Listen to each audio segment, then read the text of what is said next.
800 pazienti seguiti attraverso protocolli di cura sperimentali, possibilità maggiori di lotta a quel nemico tanto temuto che si chiama cancro. È questo uno dei risultati che certifica il quotidiano impegno dell'Istituto Oncologico Veneto, che in questi anni ha triplicato le sue sedi operative, affiancando a quella di Padova la sede di Castelfranco Veneto e di Schiavonia a Monselice.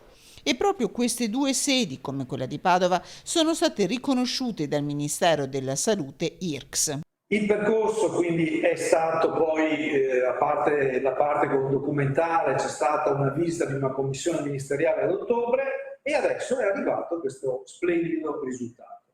Risultato di grande importanza, di grande prestigio, che è dovuto prima di tutto agli operatori. È anche un grande risultato per la Regione del Veneto perché ha visto bene quando nella programmazione ha previsto gli sviluppi dello IOP di Padova e nella sede di Schiavonia e in maniera più importante presso la sede di Castelfranco.